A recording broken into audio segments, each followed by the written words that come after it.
ಇನ್ನೇನು ಅಭಿ ಬರೋ ಟೈಮ್ ಆಯಿತು. ಸ್ವಲ್ಪ ಹೊತ್ತಿದ್ರೆ ಅವ್ರನ್ನು ಮಾತಾಡ್ಸ್ಕೊಂಡು ಹೋಗ್ಬೋದು. ಇಲ್ಲ ಮಾನು, ನನಗೆ ಸ್ವಲ್ಪ ಕೆಲಸ ಇದೆ, ನಾನು ಹೊರಡಲೇಬೇಕು. ಮಗಳು ಅಳಿಯನ್ನ ಕಳಿಸ್ಕೊಟ್ರೆ ತುಂಬ ಸಂತೋಷ. ಅವ್ರ ಜೊತೆ ನೀವೆಲ್ಲ ಬಂದರೆ ಇನ್ನೂ ಸಂತೋಷ. ಇವ್ರು ನಿಜವಾಗ್ಲೂ ಮನಸ್ಸಿಂದ ಈ ಮಾತು ಹೇಳ್ತಿದ್ದಾರಾ ಅಥವಾ ಈ ಮನೆಯವ್ರನ್ನ ಮೆಚ್ಚಿಸ್ಬೇಕು ಅಂತ ಮತ್ತೆ ನಾಟಕ ಮಾಡ್ತಿದ್ದಾರಾ?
ಹೊರಡೋಣವಾ? ಅಮ್ಮ, ಆಶೀರ್ವಾದ ಮಾಡಿ.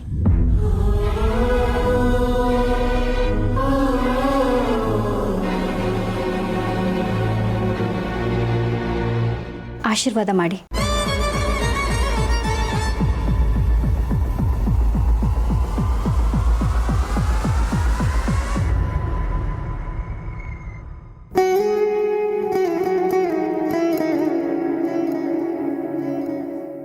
ಚೆನ್ನಾಗಿರಮ್ಮ.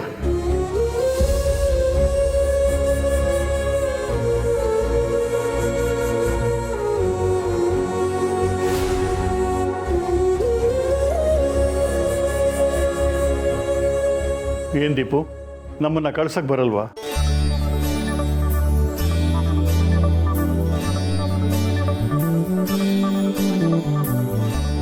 ನಿಮ್ದು ದೊಡ್ಡ ಮನಸ್ಸು. ನಮ್ಮ ಯಜಮಾನ್ರನ್ನ ಇಷ್ಟು ಬೇಗ ಕ್ಷಮಿಸಿ ಮನೆಗೆ ಕರ್ಕೊಂಡಿದ್ದೀರಲ್ಲ. ಅದರಲ್ಲಿ ಏನಿದೆ ವನಜ ಅವರೇ,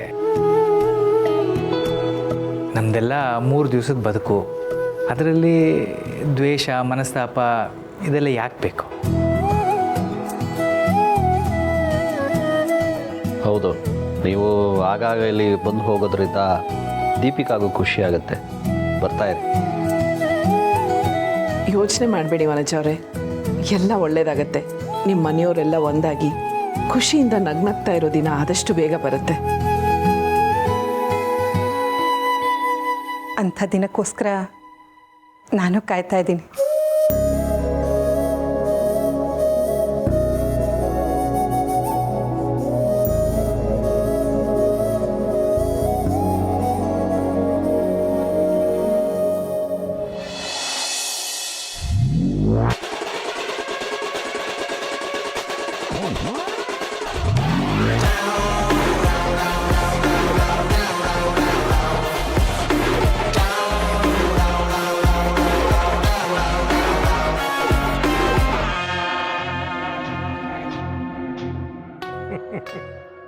ಸಂಧ್ಯಾ, ಸಿರಿ, ಏ ಸಮರ್ಥ, ಎಲ್ಲಿರುವಿರಿ? ಬೇಗ ಬನ್ನಿ, ಬೇಗ ಬನ್ನಿ. ಮಾವ, ಬಾಲೆ, ನೀವಾ? ನಾನೇ. ಏನಿದೆ ನಿಮ್ಮ ಅವತಾರ? ಕುಬೇರ ಅವತಾರ, ಕುಬೇರ ಅವತಾರ ಬಾಲೆ. ಇನ್ನು ಮುಂದೆ ಇದೇ ನಮ್ಮ ಅವತಾರ. ಹೀಗೆ ನೋಡುವಿರಿ ನನ್ನನ್ನು. ಎಲೆ ಕುಂಡಿಗಲೈ, ಈ ಅರಮನೆಯಲ್ಲಿ ನನಗೆ ಯಾರೂ ಮರ್ಯಾದೆ ಕೊಡುವುದಿಲ್ಲ ಅಲ್ಲವೇ? ನೋಡುತ್ತೀರಿ. ಇನ್ನು ಮುಂದೆ ಈ ತರಹದ 10 ಅರಮನೆಗಳನ್ನು ಕಟ್ಟುತ್ತೇನೆ. 10 ಅರಮನೆಗಳನ್ನು. ನೀವೆಲ್ಲರೂ ಇರುವುದಕ್ಕೆ ಹಾಗೆ ಒಂದೊಂದು ಅರಮನೆಯನ್ನು ಭಿಕ್ಷೆಯಾಗಿ ನೀಡುತ್ತೇನೆ. ಭಿಕ್ಷೆಯಾಗಿ. ನಿಮಗೆ ಆ ಅರಮನೆಯಲ್ಲಿ ಇರಬೇಕು ಎನ್ನುವಷ್ಟು ಕಾಲ ಸುಖದಿಂದಿರಿ. ಹೇಗೂ ಈ ಅರಮನೆಯ ಮೇಲೆ ಸಾಲ ಮಾಡಿದ್ದೀರಿ, ನಿಮ್ಮಿಂದ ಸಾಲವನ್ನು ತೀರಿಸಲು ಸಾಧ್ಯವಾಗುವುದಿಲ್ಲ ಅಲ್ಲವೇ? ಬಾಲೆಯ ಆಯ್ತು. ಇನ್ನು ಮುಂದೆ ನೀವು ನನ್ನ ಸೇವೆಯನ್ನು ಮಾಡುತ್ತೀರಿ. ನಾನು ನಿಮಗೆಲ್ಲರಿಗೂ ತಿಂಗಳಿಗೆ ಒಂದು 20,000 ವರಹಗಳನ್ನು ಸಂಬಳವಾಗಿ ಕೊಡುತ್ತೇನೆ. ಸಂಬಳವಾಗಿ. ಮಾವ, ಯಾವುದಾದ್ರೂ ಡ್ರಾಮಾ ಪ್ರಾಕ್ಟೀಸ್ ಮಾಡ್ತಿದ್ದೀರಾ? ಇದೆಲ್ಲ ಡ್ರಾಮಾ ಡೈಲಾಗ್ಸಾ? ಮತ್ತೆ ಈ ಕಾಸ್ಟ್ಯೂಮು ಡ್ರಾಮಾ ಕಂಪ್ನಿಯಿಂದನೇ ತಂದಿದ್ದೀರಾ? ಇದು ಯಾವ ನಾಟಕ ಡೈಲಾಗು ಅಲ್ಲ, ಇದೇ ರಿಯಲ್ಲು. ಇನ್ನು ಮುಂದೆ ಎಲ್ಲ ಹೀಗೆ. ಈಗ ನೀವು ಸತ್ಯವಾಗಿ ಏನು ನೋಡ್ತಾ ಇದ್ದೀರೋ ಅದನ್ನ ನಾನು ವಿವರಿಸ್ತಾ ಇದ್ದೀನಿ ಅಷ್ಟೇ. ಏನ್ ಹೇಳ್ತಿದ್ದೀರಾ ಅಂಕಲ್? ಇದೆಲ್ಲ ನಿಜನಾ? ನಂಬೋಕೆ ಆಗ್ತಿಲ್ವಲ್ಲ ಮಾವ. ದಿಢೀರಂತ ರಾತ್ರೋರಾತ್ರಿ ಫೇಮಸ್ ಆಗ್ತಾರಲ್ಲ, ಹಾಗೆ ದಿಢೀರಂತ ರಾತ್ರೋರಾತ್ರಿ ನೀವೇನಾದ್ರೂ ಶ್ರೀಮಂತರಾದ್ರ? ಅಲ್ಲ, ಎಲ್ಲಿಂದ ಬಂತು ನಿಮ್ಗೆ ಅಷ್ಟೊಂದು ದುಡ್ಡು? ನಿನಗೆ ಯಾಕೆ? ಎಲ್ಲಿಂದನೋ ಬಂತು. ಯಾಕೆ ಬೇಕು ನಿನ್ಗದು? ಏನ್ ಮಾಡಿದೆ ಅವತ್ತು ನೀನು? ನನಗೆ ಮನೆಯಲ್ಲಿ ಯಾರಿದ್ದಾರೆ ಯಾರಿಲ್ಲ ಅಂತ ನೋಡಿದೆ, ಎಲ್ರ ಮುಂದೆ ನನ್ನ ಕಪಾಳ ಕೊಡ್ದ್ಬಿಟ್ಟೆ. ಹಲೋ, ಎಷ್ಟಮ್ಮ ಕೊಟ್ಟೆ ನೀನು ಅವತ್ತು? ನನಗೆ ಎಷ್ಟು ಕೊಟ್ಟೆ? ಮಾತಾಡ್ಬೇಕು. ತಗೋ ಇದು ಎಣಿಸ್ಕೊ. ನಿನ್ನ ಹತ್ರ ಇಸ್ಕೊಂಡ್ರು ಅಷ್ಟು ದುಡ್ಡನ್ನು ವಾಪಸ್ ಕೊಡ್ತಾ ಇದ್ದೀನಿ. ಮೇಲೆ 2 ವಾಪಸ್ ಕೊಡ್ತಾ ಇದ್ದೀನಿ. 2 ಲಕ್ಷ ವಾಪಸ್. ಇನ್ನು ಮುಂದೆ ನೀನು ನನ್ನ ಪಾದ ಸೇವೆ ಮಾಡ್ಕೊಂಡು ಬಿದ್ದಿರ್ಬೇಕು. ಈ ಮನೇಲಿರೋರು ಎಲ್ಲರೂ ಅಷ್ಟೇ ನನಗೆ ಇನ್ನು ಮುಂದೆ ಸೇವೆ ಮಾಡಿಕೊಂಡು ಬಿದ್ದಿರ್ಬೇಕು. ಅರ್ಥ ಆಯ್ತಾ? ತಗೋ ಕೊಡ್ತೀನಿ, ಇನ್ನೂ ಕೊಡ್ತೀನಿ. ತಗೋ ಹಿಡ್ಕೊಳ್ಳೋ. ಏಯ್, ನೀ ಏನಲ್ಲ ನೋಡಿ ನಂಗೆ ಕೆಳಗೆ ಬೀಳಿಸ್ತಿಲ್ಲ. ಕಣ್ಗೋಸ್ಕ ಹಿಡ್ಕೊ. ಇನ್ನೊಂದು ಹಿಡ್ಕೊಳ್ರಲ್ಲಿ. ಹಿಡ್ಕೊಳ್ಳೋ. ಸಿರಿ, ಮಾವ ಕನ್ಸ್ ಕಾಣ್ತಿದ್ದಾರೆ ಅನ್ಸುತ್ತೆ. ಇರು, ಮಾಡ್ತೀನಿ. ಏಯ್ ನೋಡಿ, ನಿಂಗೆ ಹಿಡ್ಕೊ. ಬಿಟ್ಟ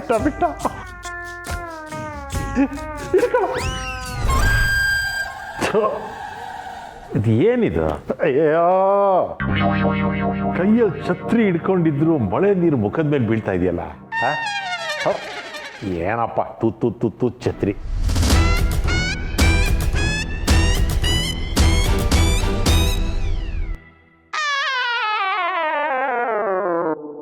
ಎಲ್ಲೋಯ್ತು ನನ್ನ ಒಡವೆ? ಉಂಗ್ರ, ದುಡ್ಡು, ನನ್ನ ಛತ್ರಿ ಎಲ್ಲೋಯ್ತು? ನೀವೇ ಇದ್ದೀರಲ್ಲ ಮಾವ, ಇನ್ಯಾಕ್ ಛತ್ರಿ? ಏನ್ ಕನ್ಸ್ ಕಾಣ್ತಿದ್ದೀರಾ? ಈ ರೀತಿ ಹಗ್ಲು ಕನ್ಸ್ ಕಾಣೋ ಬದಲು ಅದೇ ಟೈಮಲ್ಲಿ ಯಾವ್ದಾದ್ರು ಕೆಲಸ ಮಾಡಿದಿದ್ರೆ ಕೈಗೆ 3 ಕಾಸಾದ್ರೂ ಸಿಕ್ತಿತ್ತು. ಕರ್ಮ, ಛತ್ರಿ ಅಂತೆ ಛತ್ರಿ.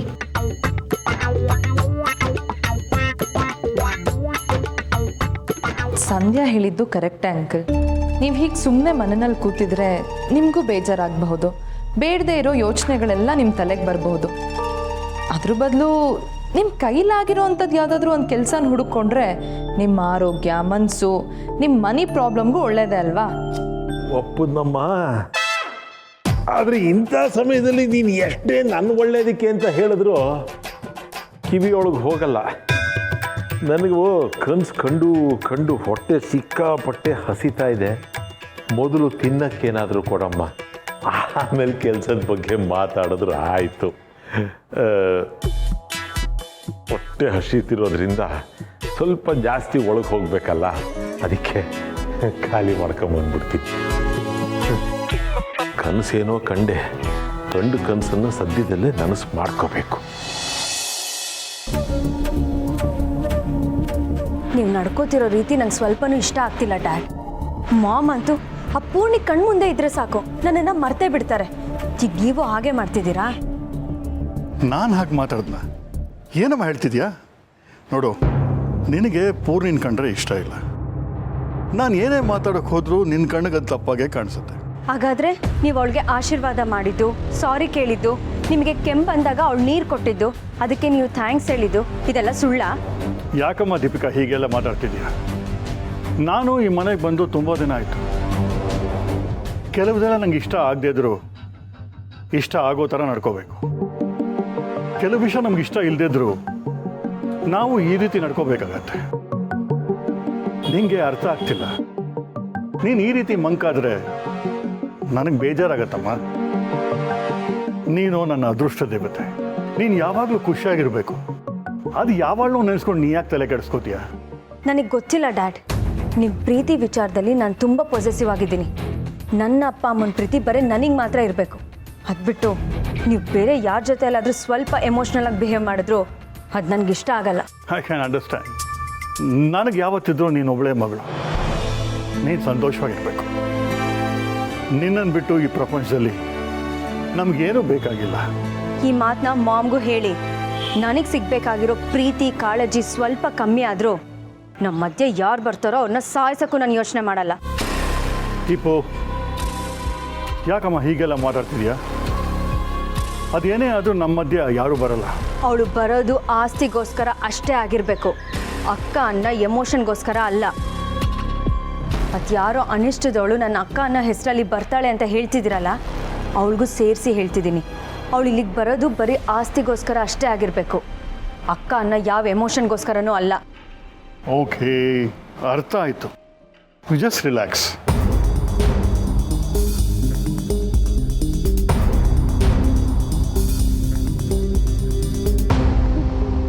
ದೀಪು, ನಾನು ಬಂದಾಗಿಂದ ನೋಡ್ತಾ ಇದ್ದೀನಿ. ಯಾಕೆ ಒಂಥರ ಇದೆಯಾ ನೀನು?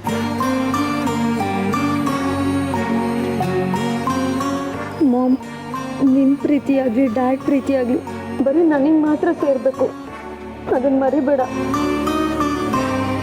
ಅಯ್ಯೋ ಹುಚ್ಚಿ, ನಮ್ಮ ಪ್ರೀತಿ ನಿನ್ಗಲ್ದೆ ಇನ್ಯಾರಿಗೆ ಕೊಡೋದಕ್ಕೆ ಸಾಧ್ಯ ಹೇಳು? ನೀನು ನನ್ನ ಮಗಳು. ನಿನ್ನ ಮೇಲೆ ನನ್ನ ಪ್ರೀತಿ ಯಾವತ್ತಿಗೂ ಕಡಿಮೆ ಆಗೋದಿಲ್ಲ. ನೀನೇನೂ ಯೋಚನೆ ಮಾಡಬೇಡ, ನಗ್ನಗ್ತಾ ಇರು. ನಾವು ಹೋಗಿ ಬರ್ತೀವಿ. ಹೊರಡೋಣ? ಮೊದಲು ಹೊರಡೋಣ. ದೀಪು, ನೀನು ಹೇಳಿದ್ದೆಲ್ಲ ಮನಸ್ಸಲ್ಲಿರುತ್ತೆ, ಯೋಚನೆ ಮಾಡಬೇಡ. ಬರ್ತೀವಿ.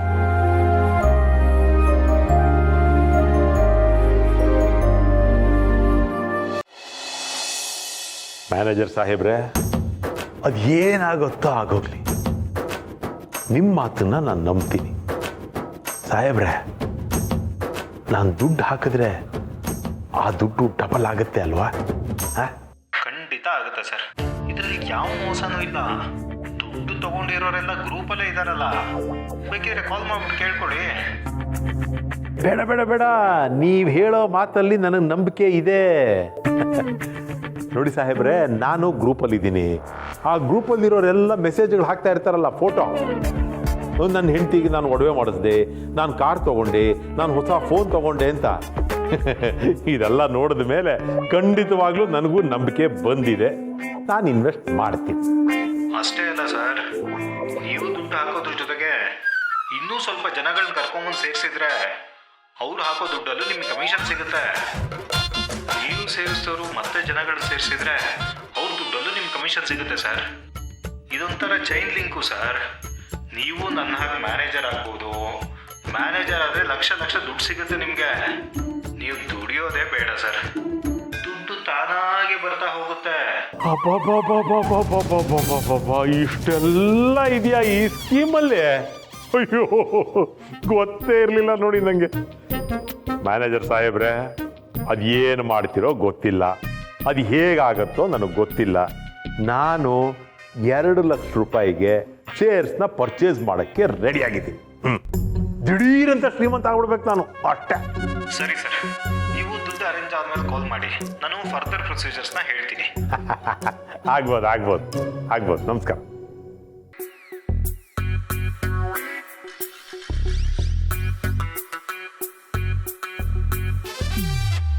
ಹೆಂಗೆ 2 ಲಕ್ಷ ರೂಪಾಯಿ ಹೊಂದಿಸೋದು?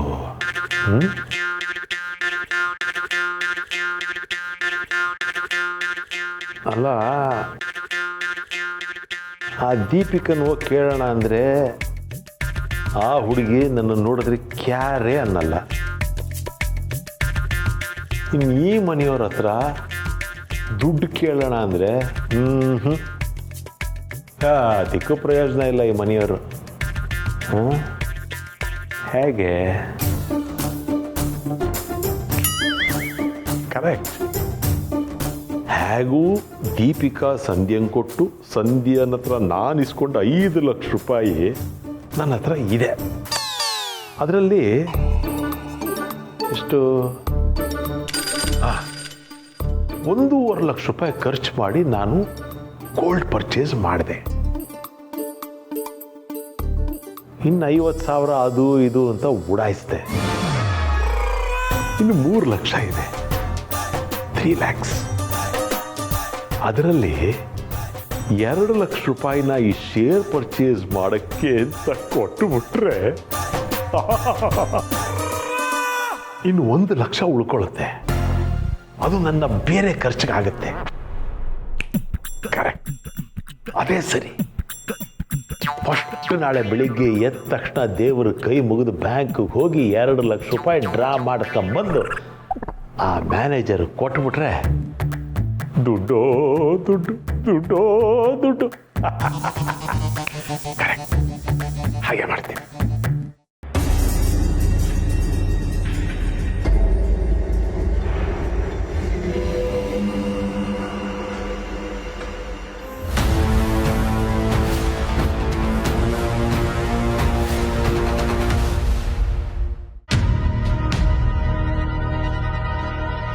ನಿಜ ಹೇಳಿ, ದೀಪಿಕಾ ಕೊಟ್ಟಿರೋ ದುಡ್ಡು ನಿಮ್ಮ ಹತ್ರನೇ ಇದೆ ತಾನೆ? ನನ್ನ ಹತ್ರನಾ? ನನ್ನ ಹತ್ರ ಹೇಗಮ್ಮ ಇರುತ್ತೆ? ಆ ದುಡ್ಡನ್ನ ಕದ್ನಲ್ಲ ಕಳ್ಳ, ಅವನ ಹತ್ರ ಇರುತ್ತೆ. ಹೋಗಿ ಅವನನ್ನು ಕೇಳ್ಕೊ. ನನ್ನ ಹತ್ರ ಆ ದುಡ್ಡು ಇಲ್ಲ ಅಂದಮೇಲೆ ಇಲ್ಲ ಅಷ್ಟೇ. ಏನು ಮಾಡ್ಕೋತೀಯ ಮಾಡ್ಕೋ, ಹೋಗು. ನೋಡಿ ಮಾವ, ಮರ್ಯಾದೆ ಇರೋರಾದ್ರೆ ತಗೊಂಡಿರೋ ದುಡ್ಡನ್ನ ಎಷ್ಟೇ ಕಷ್ಟ ಆದ್ರೂ ತಂದು ವಾಪಸ್ ಕೊಡ್ತಾರೆ. ಆದ್ರೆ ನೀವು ಏನು ನಾನು ಮರ್ಯಾದೆ ಇಲ್ಲ ಅಂತನಾ? ಆಯ್ತು, ಅನ್ಕೋ, ಹಾಗೆ ಅನ್ಕೋ. ನನಗೆ ಮರ್ಯಾದೆ ಇಲ್ಲ ಅಂತಾನೆ ಅಂದ್ಕೋ. ನನ್ನ ಮರ್ಯಾದೆ ಬೆಲೆ 5 ಲಕ್ಷ ರೂಪಾಯಿ ಅನ್ನೋದಾದ್ರೆ ನನ್ನ ಮರ್ಯಾದೆಗೆ ಒಳ್ಳೆ ಬೆಲೆ ಇದೆ ಅಂತಾನೆ ಆಯ್ತು. ನೋಡಮ್ಮ, ನಿನ್ನ ಮಾವನ್ನ ಸಾಮಾನ್ಯ ಅನ್ಕೋಬೇಡ. ಇನ್ನು 35 ದಿವಸ, ಜಸ್ಟ್ 1 ಮಂತ್ ಕಾದು ನೋಡಿ ನಿರೀಕ್ಷಿಸಿ. ಈ ಮನೆನ ನಾನೇ ಕೊಂಡ್ಕೋತೀನಿ, ನಿಮ್ಮನ್ನೆಲ್ಲ ನಾನೇ ನೋಡ್ಕೋತೀನಿ. ಬೇಕಾದ್ರೆ ಕೆಲಸಕ್ಕೂ ಇಟ್ಕೋತೀನಿ, ತಿಂಗಳಿಗೆ ಒಂದಿಷ್ಟು ಅಂತ ಸಂಬಳನೂ ಕೊಡ್ತೀನಿ. ಸುಮ್ಮನೆ ಮಾತೆತ್ತಿದ್ರೆ ಸಾಕು ದುಡ್ಡು ದುಡ್ಡು ಅಂತೀಯ. ಏನು ಹೋಗ್ತ ದುಡ್ಡು ಎದೆ ಮೇಲೆ ಹಾಕೊಂಡ ಹೋಗ್ತೀಯ?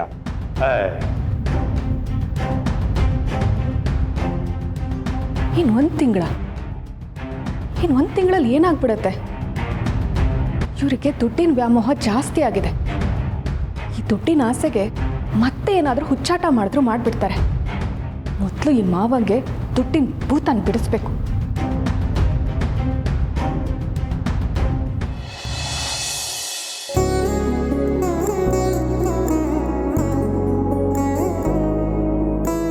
ನೀವು ಜನಾರ್ದನ್ ಅವ್ರಿಗೆ ಕಾಲ್ ಮಾಡಿ ಬರಕ್ಕೆ ಹೇಳಿ ಒಳ್ಳೆ ಕೆಲಸನೇ ಮಾಡಿದ್ರಿ.